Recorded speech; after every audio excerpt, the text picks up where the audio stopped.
이런 어려움들을 겪을 때 종종 우리의 마음속에 그런 생각들이 들어갑니다.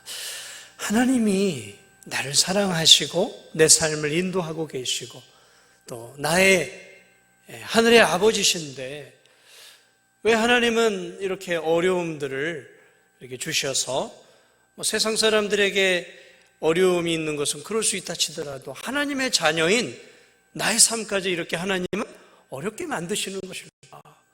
정말 하나님은 나를 사랑하시는 것일까? 이런 어려운 때일수록 그래도 하나님을 잘 믿는 내 삶은 더 보호해 주시고 인도해 주시고 내 사업은 더 잘 돼야 되고 내 가정은 더 하나님의 은혜 안에서 순탄해야 되지 않는가? 이렇게 생각하는 성도들도 아마 있을 거예요. 그래서 이런 시련과 시험의 때에 실족해서 넘어지기도 하고 하나님이 나를 돕지 않는 것 같은 이러한 어려운 상황 때문에 하나님에 대해서 의심하는 마음, 때로는 하나님에 대해 불신하는 마음도 생겨날 수 있습니다.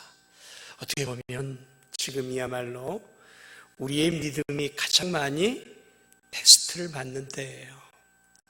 내 믿음이 지금 어느 정도의 수준의 믿음인가를 정확하게 테스트할 시금석과 같은 시기를 저와 여러분들이 지금 겪고 있습니다. 그래서 저는 오늘 이 본문을 통해서 믿음이 무엇이고 또 우리의 믿음이 어느 정도의 상태이며 그리고 하나님은 이 지금의 어려움들을 통해 우리의 믿음을 어떻게 만들어가기를 원하시는지 오늘 저와 여러분이 믿음이라고 하는 이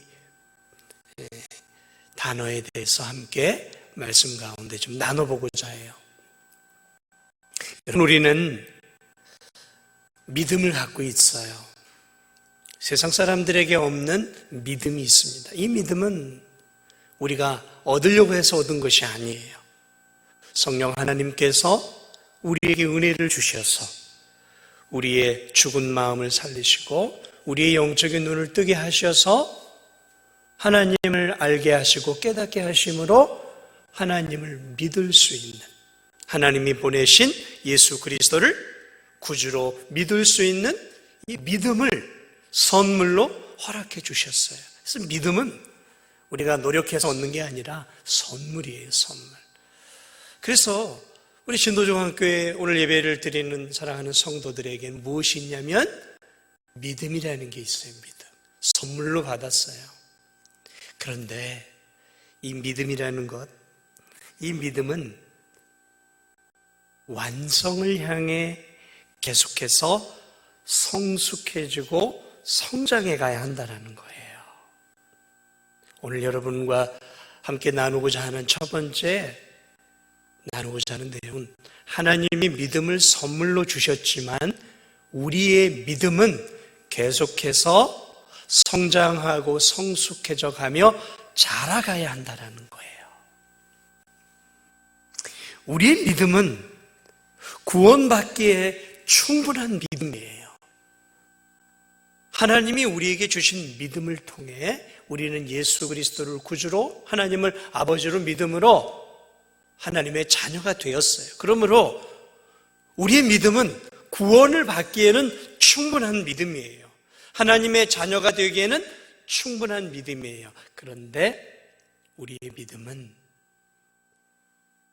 미숙한 믿음이에요. 더 성장하고 성숙해 가야 하는 믿음이라는 것이죠. 이게 무슨 뜻일까요? 여러분, 갓난아기가 엄마의 뱃속에 10달간 있다가 태어난단 말이죠. 그러면 이 갓난아기도 이 갓난아기가 사람일까요? 사람이 아닐까요? 갓 태어난 아기 말도 못해요? 걷지도 못해요? 그리고 뜀박지도 못해요? 사고력도 없어요? 자기 자신을 보호할 수 있는 능력이라고는 아무것도 없어요. 그런데 응애하고 태어나는 그 아기는 사람일까요? 사람이 아닐까요? 사람이에요. 갓 태어난 생명이란 말이죠. 존엄한 사람이 되는 거예요. 갓난아기지만 아직 사람 노릇을 잘 하지 못하지만 그 아기는 분명히 사람이에요. 존귀한 사람이라는 것이죠. 그러나 여러분, 사람이라고 다 같은 사람은 아니에요. 저와 여러분과 같이 장성한 사람도 있어요. 생각할 줄 알고요. 논리력도 있고요. 사고력도 있어요. 판단력도 있어요. 그리고 생각한 것을 논리적으로 말할 수도 있어요. 말하고 또 내가 말한 대로 실천할 수 있는 의지력도 있단 말이죠. 갓난아기와 예를 들어 저를 비교하면 동일한 사람이지만, 동일한 존엄한 인격이지만 그 갓난아기와 저는 질적인 면에 있어서는 상당한 차이가 있는 것이죠.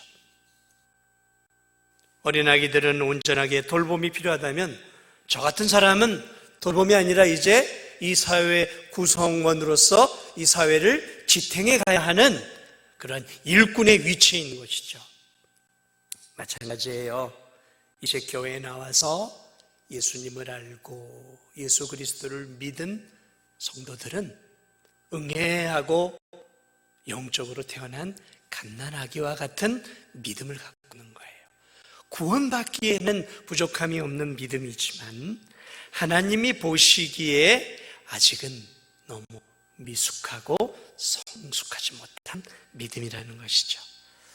그러므로 갓난아기가 양식을 먹고 엄마 아빠의 보살핌을 통해서 키가 자라고 지식이 자라고 지혜가 자라고 그리고 사회성과 인격이 자라가야 하는 것처럼 이제 구원을 받은 성도들의 믿음도 이제 자라가야 한다라는 거예요.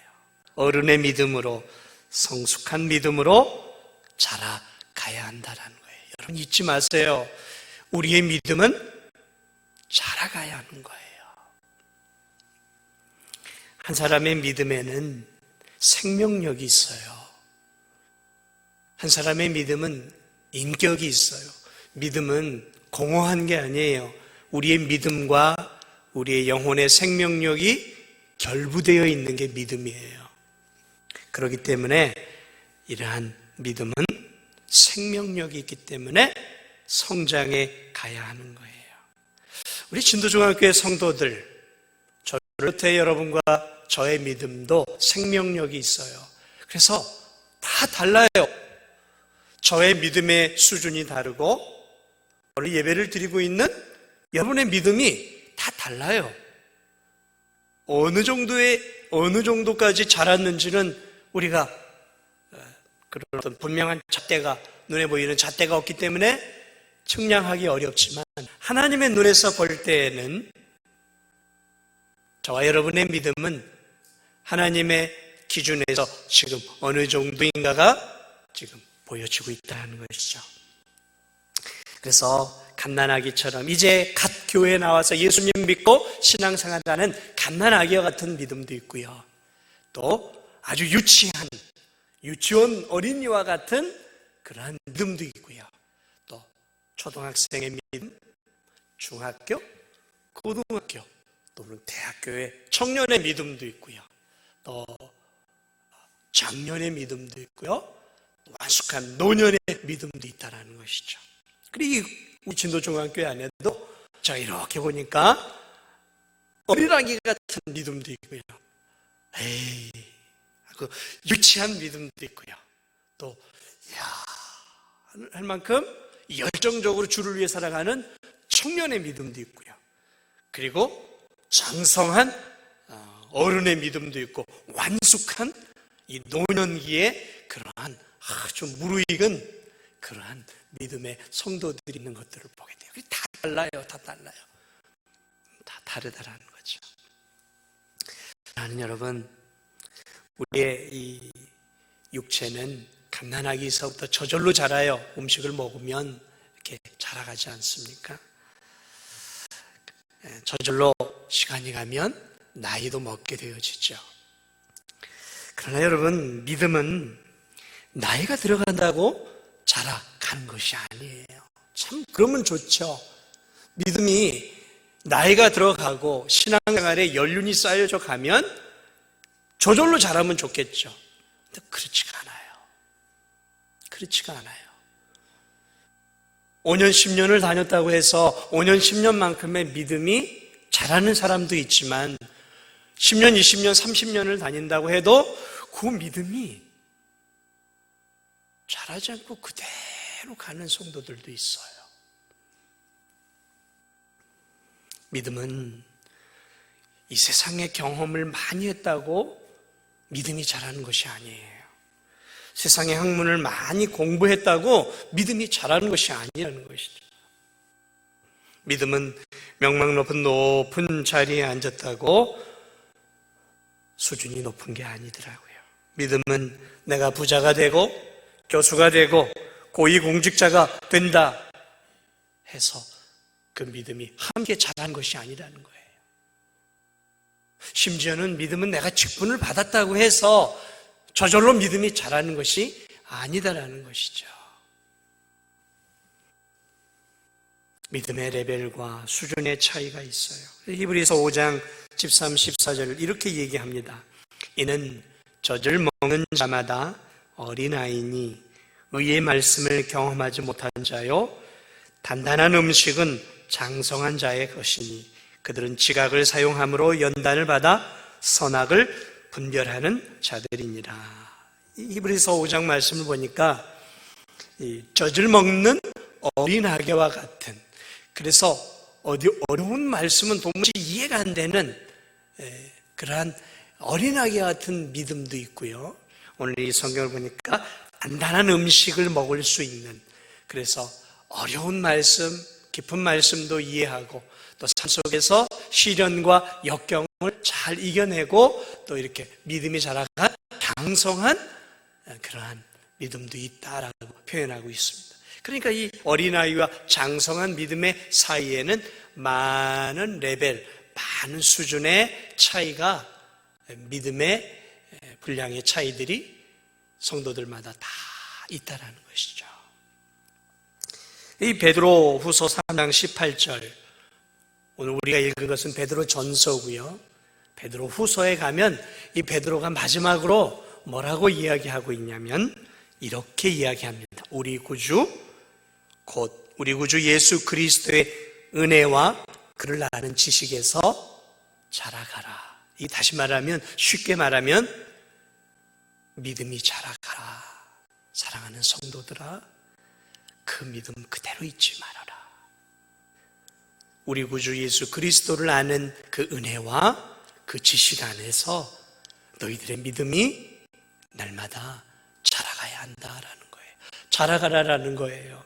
난장이처럼 자라지 않고 5년이고 10년이고 그 모습 그대로 삶의 변화가 없이, 신앙의 성장과 성숙이 없이 자라지 않은 채 그대로 그 삶에, 그 신앙에 만족하면서 살아가지 말아라. 자라가라라는 거죠. 자라가라라는 거죠. 믿음은 자라가는 거예요. 자라가는 거예요. 자라가야 하는 거예요.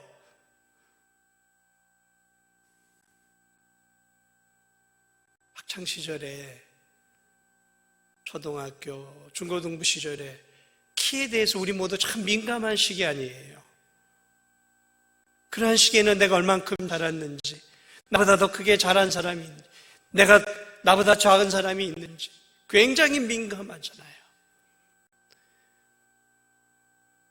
우리가 민감해야 돼요. 내 신앙이 자라고 있지 않다면 가슴을 쳐야 되는 거예요. 학창시절에 내 키가 잘 자라지 않으면 화가 나고 막 가슴을 치는 것도 안 하고, 이제 우리가 신앙이 자라지 않는 것에 대해서 가슴을 치는 아픔이 있어야 되는 거예요.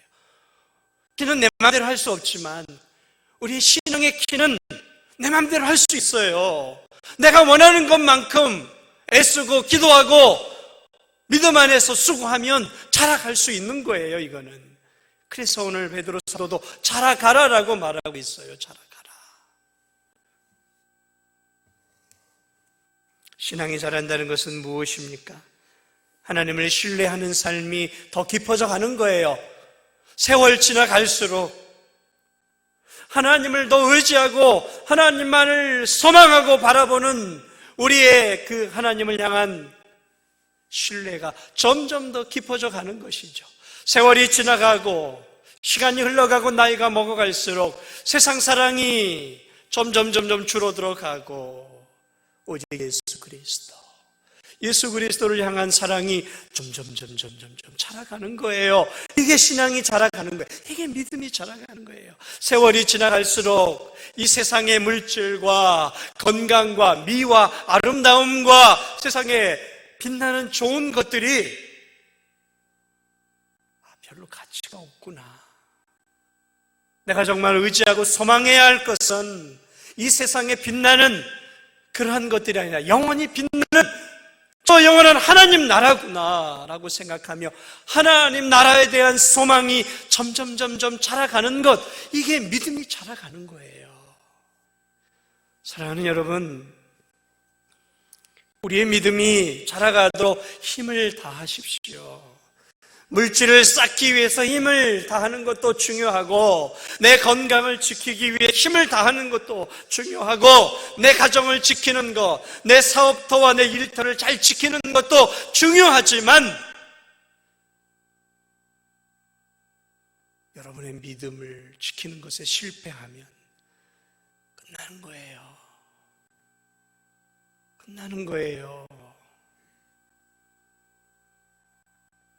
얼마나 우리의 믿음이 자라가야 할까요? 에베소 4장 13절은 이렇게 얘기합니다. 우리가 다 하나님의 아들을 믿는 것과 아는 일에 하나가 되어 온전한 사람을 이루어 그리스도의 장성한 분량이 충만한 데까지 이르리니, 우리의 믿음이 어디까지 자라야 되기를 하나님 아버지는 원하실까요?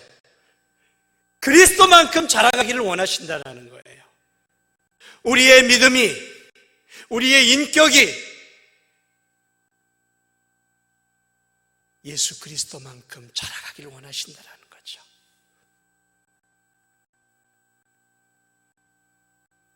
부모는 자식이 자라가기를 원해요. 야, 너는 한 1m 80까지 자랐으면 좋겠어. 너는 한 1m 85 그런 바람들이 있는 것처럼 하나님 아버지가 자녀들인 우리들에게 바라는 믿음의 키가 있어요. 믿음의 키가 있어요. 믿음의 분량이 있어요. 야, 사랑하는 나의 자녀들아, 너희 여기까지야. 그 여기까지가 누굴까요? 예수 그리스도예요. 예수 그리스도까지 너희들이 자라갔으면 좋겠어. 예수 그리스도, 내 아들이 이 땅에 살아가면서 나를 신뢰하고 나를 의지하고 내게 순종하고 나를 사랑했던 그 믿음의 분량만큼, 내 아들 예수 그리스도가 나를 사랑하고 내게 순종하고 나를 의지하고 살아왔던 그 믿음의 분량만큼 너희들이 이 땅에서 내 아들 예수 그리스도만큼 너희들의 신앙이 자랐으면 좋겠구나라는 거예요. 주님이 이 땅에서, 예수 그리스도께서 이 땅에서 사셨던 그것만큼 우리들이 살기를 원한다는 것이죠. 그리고 우리는 그렇게 살 수 있어요. 왜냐하면 예수님은 우리의 본이시기 때문에 그래요. 예수님도 육체를 입으셨단 말이죠. 그리고 그 육체를 입고 이 땅 가운데서 온전히 하나님을 의지했어요. 온전히 하나님을 사랑했어요. 온전히 하나님의 말씀대로 살기 위해 애를 썼단 말이죠. 그러므로 하나님 아버지께서 오늘 저와 여러분에게 원하시는 믿음의 분량은 예수 그리스도까지, 예수 그리스도, 거기까지예요. 거기까지예요. 멀었죠? 얼마나 멀었습니까? 다른 사람과 비교하지 마세요. 내가 저 집사보다는 훨씬 내가 저 집사보다는 헌금 생활도 더 잘하고, 내가 권사보다 훨씬 더 내가 나은 것 같아. 나을 수 있습니다. 훨씬 더 나을 수 있어요. 그런데 그 성도가 우리의 기준점입니까? 장로님이 우리의 기준점이에요? 진도중앙교회 목사가 신앙의 기준점입니까? 아니에요. 저는 기준점이 아니에요. 신앙생활 잘하는 권사님이, 장로님이 우리의 삶의 신앙의 기준점이 아니라는 거예요. 우리의 신앙의 기준점은 오직 한 분이에요. 예수 그리스도예요. 그분이 이 땅에서 사셨던 그 믿음, 그 신앙, 그 인격, 그 성숙함, 하늘을 향한 그 소망, 세상을 향한 그 사랑, 영혼을 향한 그 뜨거운 열정, 그게 우리가 닮아가고 따라가야 할 신앙의 본이라는 것이죠. 누구와 비교하지 마세요. 누구와 비교해서 절망하지도 말고, 누구와 비교해서 우월감이나 성취감도 느끼지 마세요. 우리의 신앙의 모델, 오직 예수 그리스도예요. 예수 그리스도. 거기까지 우리가 자라가야 하는 거예요. 이 세상 떠나가는 그날까지 그리스도를 바라보면서 그분의 성품과 그분의 온유함과 그분의 겸손함과 그분의 겸비함과 낮아지심과 그분의 하나님 사랑과 그분의 세상의 이 추악한 것들을 경멸했던 그 예수 그리스도의 마음으로 이 세상의 죄악과 타락과 하나님이 기뻐하지 않는 것들을 미워하고 하나님이 사랑하는 것들을 사랑하면서 살아가는 삶, 이게 우리가 나가야 할 믿음의 모습이에요. 그러면 우리가 만족할 수 있겠습니까? 좌절할 필요도 없어요. 사람과 비교해 좌절할 필요도 없지만 지금의 내 신앙 상태에 대해서 만족하고 있다는 것은 부끄러운 삶의 모습이에요. 이 정도면 되지 뭐. 그것만큼 위험한 신앙생활이 없어요. 내가 저 성도들보다 나아라고 생각하는 것만큼 마귀가 좋아하는 신앙은 없어요. 마귀가 제일 좋아하는 신앙이 뭐예요? 비교의식을 주어요. 그리고 만족시키도록 해요. 우월감을 느끼도록 만든단 말이죠. 아니에요. 그건 아니래요. 그건 아니에요.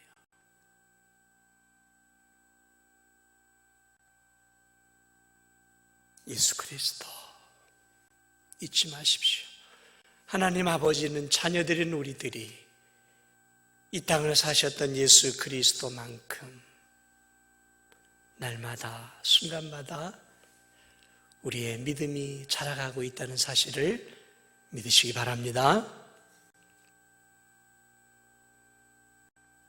오늘 부모님 우리에게 알려주는 또 하나의 진리가 있어요. 그것은 하나님은 다양한 시련을 우리의 이 땅에 주심으로 우리의 믿음이 자라고 성숙하고 성장하기를 원하신다는 사실이에요. 하나님은 우리에게 믿음의 선물을 주셨어요. 구원 얻는 믿음이에요. 그러나 하나님은 우리의 믿음이 천국에 들어가기에 완숙한 믿음이 되기를 원하셔요. 그래서 하나님은 우리에게 우리의 믿음이 자랄 수 있는 좋은 방편들을 많이 주셨어요. 성경 66권. 하나님은 우리에게 우리의 믿음이 자랄 수 있도록 주신 방편이에요. 그러므로 이 귀한 성경 말씀을 우리가 잘 활용해서 우리의 믿음을 자라는 귀한 도구로 사용해야 돼요. 찬송가. 참 주옥 같은 찬양들이죠. 때때로 이런 찬양들 통해 얼마나 마음의 위로를 얻고 힘을 얻는지 모릅니다. 이 어려운 때 가정에서 찬양을 많이 불러보세요. 복음송가도 좋습니다. 찬양을 많이 불러보세요. 이 찬양을 부를 때 얼마나 우리의 마음에 힘이 나는지 몰라요. 괴롭고 힘들 때 우리에게 힘을 주는 이러한 찬양을 드리다 보면 가슴이 뭉클해지고 새로운 소망이 다시 우리 안에서 새싹이 돋듯 솟아나잖아요. 돋아나잖아요. 찬양을 많이 부르세요. 좋은 복음성가도 부르세요. 지난주에도 말씀을 준비하다가 힘이 들어서 말씀을 묵상하는 가운데 좋은 복음성가, 은혜로운 복음성가를 유튜브를 통해 가지고 들었는데 그냥 눈에 눈물이 글썽글썽해지더라고요. 제 마음이. 요즘 저도 힘들긴 힘든가 봐요. 그런 복음성가를 이렇게 들으면서 따라하면서 눈에 눈물이 맺히더라고요. 은혜가 되더라고요. 여러분도 하나님이 주신 말씀 그리고 찬양을 통해 여러분의 믿음을 키워가세요. 지금의 상황은 우리의 믿음이 자꾸 떨어져 가는 때예요. 믿음은 가만히 있지 않아요. 믿음은 생명력이 있어요. 믿음은 잘하지 않으면 정체되거나 떨어져 나가는 거예요. 그것만이 아니죠. 예배. 같이 예배 드려야 되는데요. 같이 찬양하고 같이 하나님 말씀을 나누고 같이 기도하고 같이 교제할 때 우리의 믿음이 더 자라는 거예요. 그래서 하나님이 우리에게 교회를 주셨잖아요. 교회를 주시고 함께 예배 드릴 수 있는 은혜를 주셨잖아요. 교회를 사모하세요. 하나님이 주신 이 교회와 예배를 사모하세요. 그러한 은혜를 달라고 구하세요. 그것들을 통해 하나님 우리의 믿음이 자라도록 하셔요. 또 전도, 선교 이런 것들을 통해 우리의 또 믿음이 자라죠.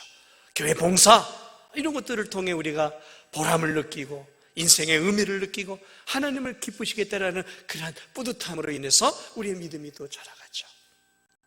그런데요, 하나님이 우리의 믿음을 오늘 본문을 보니까 자라게 하는 또 하나의 방법이 있어요.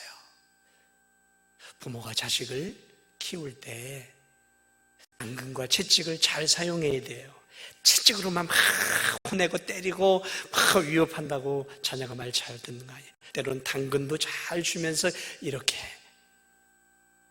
마찬가지예요.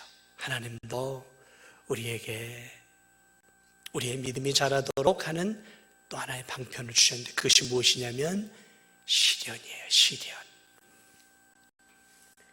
시련이죠. 어떤 측면에서 그건 매를 때리는 것일 수도 있고요. 어떤 측면에서 그것이 어려움일 수 있습니다. 시련을 통해 하나님은 우리의 믿음을 자라게 만드셔요. 성경 66권을 통해서 하나님은 우리의 믿음의 선조들을 훈련시키시고 그들의 믿음을 자라도록 하셨던 것들을 우리가 볼 수 있습니다. 6절을 보니까 그러므로 너희가 이제 여러 가지 시험으로 말미암아 잠깐 근심하게 되지 않을 수 없으나 이 시련을 의미해요. 하나님은 이러한 시련들을 통해서 우리의 믿음을 특별하게 자라게 만드셔요. 그리고 오늘 본문에 금을 비유하고 있어요. 여러분 금 좋아하죠? 이런 어려운 때에 금 많이 갖고 있어야 되죠? 근데 저는 금이 없어요. 금을 싫어하는 사람은 동서고금을 막론하고 아무도 없었어요. 물론 최영 장군이 황금 보기를 덜같이 하라 그렇게 얘기했지만 최영 장군도 금을 싫어하지는 않았을 거예요. 동서고금을 통해 우리는 금을 소유했고 또 부자이고 권력을 가진 자일수록 많은 금을 소유했어요. 그런데 그 금은 어떤 금이었을까요? 순금이었어요. 순금. 불순물이 가득한 돌덩이 속에 있는 금이 아니라 반짝반짝반짝 빛나는 단단한 금을 사람들이 소유했어요. 여러분 처음부터 순금이 있을까요? 아니요. 처음부터 순금이 없어요. 이 금이 돌덩이 속에 이렇게 박혀 있는 것이죠. 자, 그러면 사람들이 그것들을 가지고 용광로나 그러한 그 도가니 같은 데다가 그 금을 놓고 뜨거운 불로 이렇게 이제 재련을 하죠. 그러한 재련 과정을 통해서 그 금 안에 있는 불순물들이 하나 둘 싹 갈라지고 녹아지고 또 이렇게 분리가 되죠. 그래서 용광로를 통해서 이 불순물이 제거된 이제 순금이 따로 모이게 되어지죠. 그러면 그 순금은 참으로 보기에도 아름답고 빛나고 또 보배로운 우리가 소유하고 싶어하는 순금이 되어지는 것이죠. 사랑하는 여러분, 우리는 순금을 사랑하고 좋아하고 그 순금을 소유하고 싶어 해요. 저도 그래요. 여러분도 그렇죠. 그런데 하나님은 순금과 같은 믿음을 소유한 성도들을 소유하고 싶어 하세요. 하나님이 무엇을 소유하고 싶어 하신다고요? 순금 같은 믿음을 소유한 자녀들을 원하신다라는 거예요.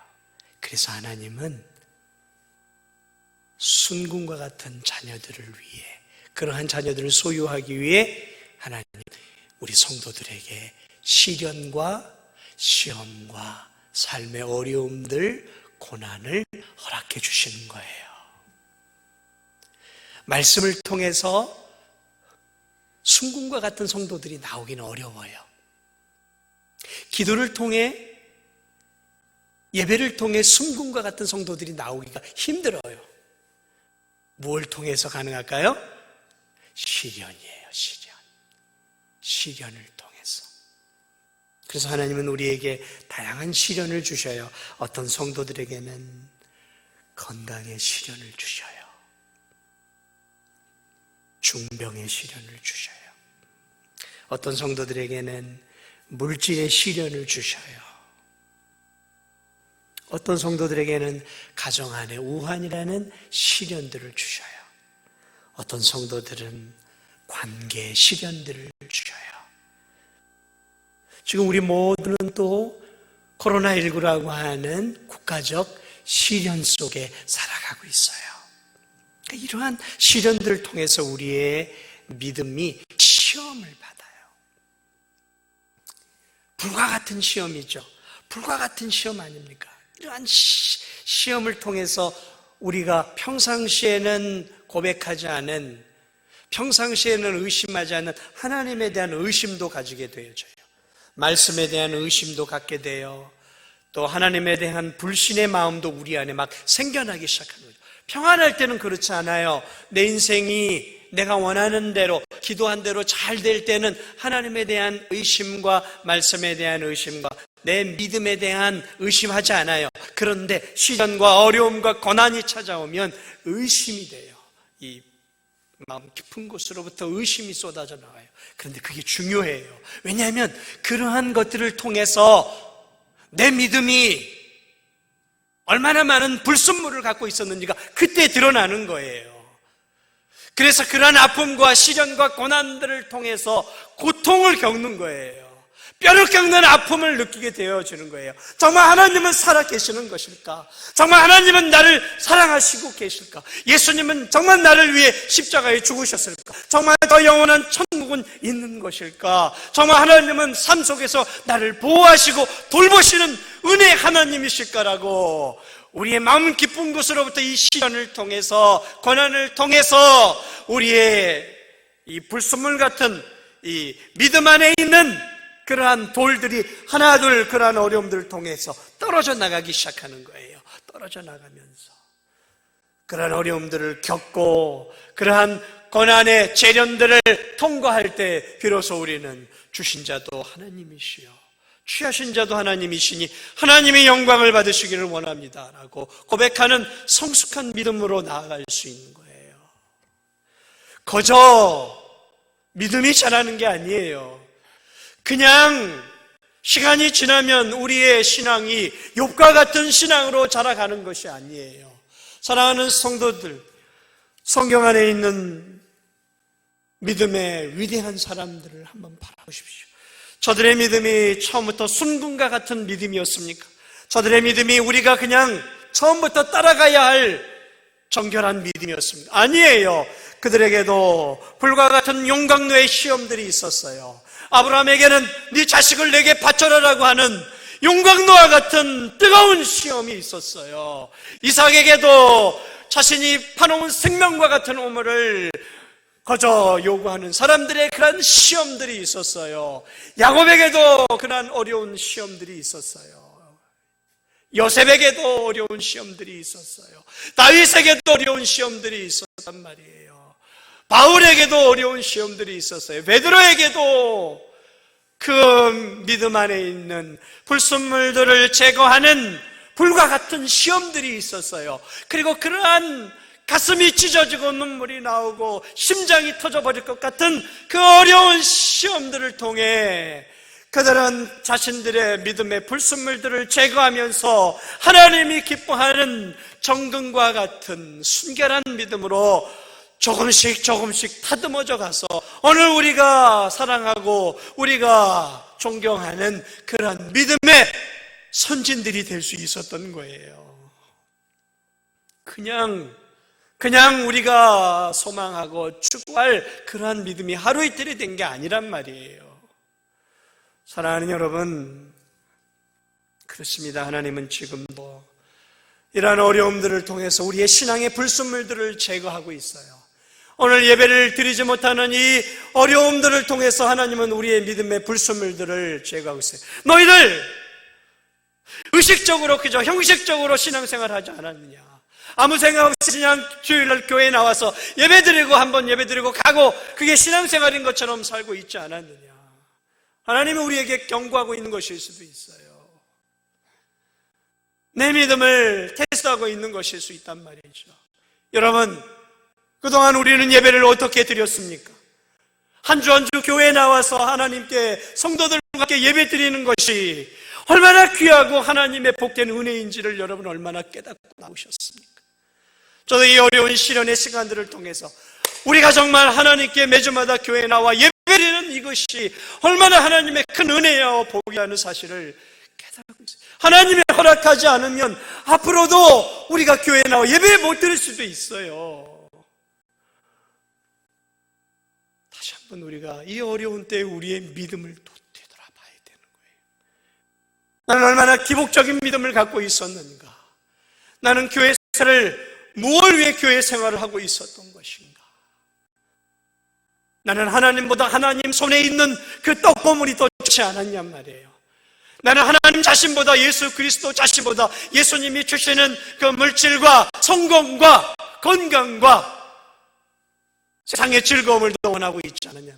예수님이었습니까? 아니면 예수님의 손 안에 있는 그런 예수님이 주실 수 있는 은혜와 복들을 여러분 더 사랑했습니까?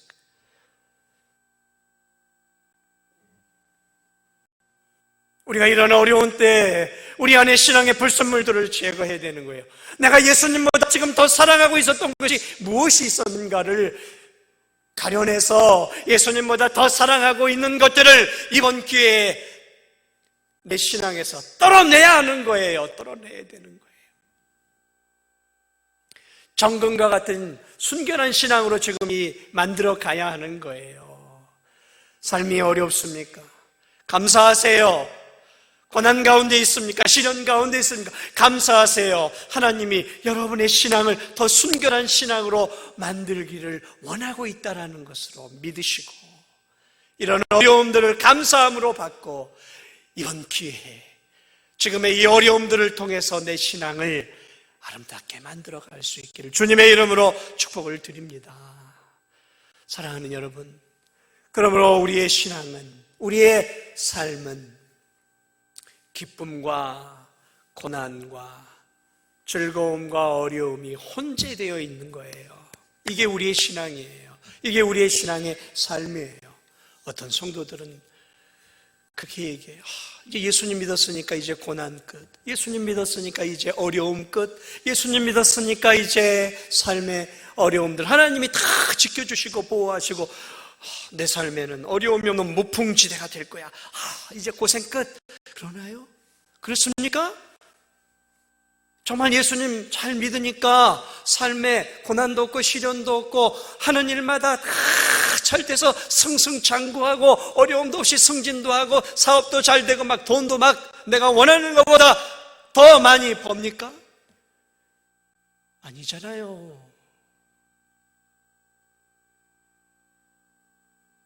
사랑하는 여러분,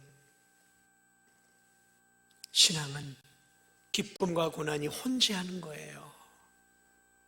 늘 기쁨만 있는 거 아니에요. 물론 기쁨이 있습니다.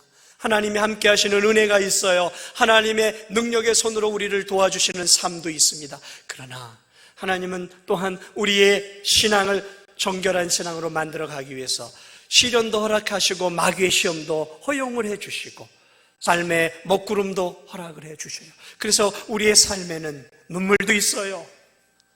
가슴이 찢어지는 아픔도 있어요. 고난 때문에 어려움 때문에 밤잠을 못 이루기도 하고, 사랑하는 사람과의 관계가 틀어짐으로 인해서 피눈물을 쏟아야 할 때도 있어요. 그러나 그것만 있는 것은 아니죠. 그러한 어려움 속에서도 하나님이 우리를 지키시고 돌보시고 인도하시는 그 사랑의 하나님의 은혜의 손길도 있어요. 이게 우리 인생이에요. 이게 우리의 믿음의 인생이에요. 신앙생활을 천국 생활로 착각하지 마세요. 우린 천국에 살고 있는 것이 아니라 천국을 향해 가는 광야와 같은 세상에 살고 있는 거예요. 그러므로 이 두 가지, 오늘 6절 다시 한번 볼까요? 그러므로 너희가 이제 여러 가지 시험으로 말미암아 잠깐 근심하게 되지 않을 수 없으나 오히려 크게 기뻐하는도다. 근심과 기쁨이 오고 가는, 교차하는, 그것이 우리의 신앙생활이에요. 말씀을 마무리합니다. 사랑하는 여러분, 우리의 믿음은 자라가야 돼요. 자라기 위해서 힘을 쓰십시오. 애를 쓰십시오. 주님은 우리의 믿음이 자라기를 원하세요. 정결한 믿음을 원하세요. 순수한, 순도 높은 99.9%의 예수님 같은 믿음과 인격과 성품과 순종의 삶을 원하세요. 그래서 하나님은 우리에게 고난도 주시고 시련도 주시고 은혜도 주시고 보호도 주시고 다 주셔요. 복만 주시는 하나님이 아니에요. 시련도 주시는 하나님이에요. 이 두 가지가 이 땅 가운데서 우리에게 혼재하기 때문에 때때로 우리가 혼란스러울 때도 있지만 우리의 믿음을 다듬어 가시는 하나님의 은혜의 방편임을 우리가 확실하게 믿을 때 우리는 이 땅 가운데서, 지금의 어려움 가운데서 우리는 잘 이겨나갈 수 있는 것이죠. 그러므로 끝까지 지금에 주어진 시련들을, 또 앞으로 우리에게 주어질 시련들을 끝까지 잘 인내하시기 바랍니다. 인내해야 돼요. 이 시련을 잘 인내해야 돼요. 그래서 야고보 사도는 야고보 1장 12절에 시험을 참는 자는 복이 있나니 이는 시련을 견디어낸 자가 주께서 자기를 사랑하시는 자들에게 약속하신 생명의 면류관을 얻을 것이기 때문이라. 이러한 시련들을 잘 견딜 때 야고보 사도는 우리에게 생명의 면류관, 의의 면류관이 약속되어 있다라고 말씀하고 있습니다. 그렇습니다. 시련을 잘 견뎌내세요. 왜냐하면 이 시련 뒤에 우리에게 영광스러운 천국의 기업이 우리를 기다리고 있기 때문에 야고보 사도처럼 생명의 면류관이 우리를 기다리고 있기에 예수님이 끝까지 이 땅에서 십자가를 지시기 전까지 인내하셨던 것처럼 저와 여러분도 지금에 주어지는 여러 가지 다양한 삶의 어려움들을 잘 이겨내시기 바랍니다. 또 하나 기쁜 소식은 무엇이냐면 하나님은 우리에게 시련과 고난을 너무 오래 주시지는 않는다라는 거예요. 6절 보니까 잠깐 근심하게 되지 않을 수 없으나, 잠깐이라고 말하고 있어요. 하나님이 1년 365일 죽을 때까지 우리에게 시련과 고난을 주시는 그런 하나님은 아니셔요. 잠깐 주시는 거예요. 잠깐 주시는 거예요. 우리의 믿음의 연단을 위해서 때때로, 욥이 한평생 고난 겪은 거 아니잖아요. 요셉이 한평생 고난 겪은 거 아니잖아요. 하나님은 좋으신 분입니다. 사랑의 하나님이에요. 우리의 연약한 육신을 잘 알고 있어요. 그래서 고린도전서 10장 13절에서 사람이 감당할 시험 밖에는 너희가 당한 것이 없나니 오직 하나님은 미쁘사 너희가 감당하지 못할 시험 당함을 허락하지 아니하시고 시험 당할 즈음에 또한 피할 길을 내사 너희로 능히 감당하게 하시느니라. 좋으신 하나님은 우리에게 감당하지 못할 만한 엄청난 시험을 주시지는 않아요. 또한 시험 당할 때 피할 수 있는 길들을 열어주시는 은혜로운 하나님이셔요. 그러므로 사랑하는 여러분, 시험이 길어질 수도 있겠죠. 그러나 길어져 봐야 얼마나 길어지겠습니까? 잠시 사는 이 땅 가운데서 우리에게 주어지는 것 아니겠습니까? 하나님은 좋으신 분이에요. 우리가 우리의 믿음의 성장과 성숙을 위해, 정금 같은 믿음을 위해 하나님이 시험 잠깐 주시는 것인지, 우리를 괴롭히고 우리를 아프게 해서 그것을 통해 기쁨을 받는 하나님은 아니셔요. 하나님은 언제나 우리에게 은혜를 주시는 그 하나님이심을 기억하면서, 사랑하는 여러분, 이러한 어려움들이 찾아올 때 기뻐하시기 바랍니다.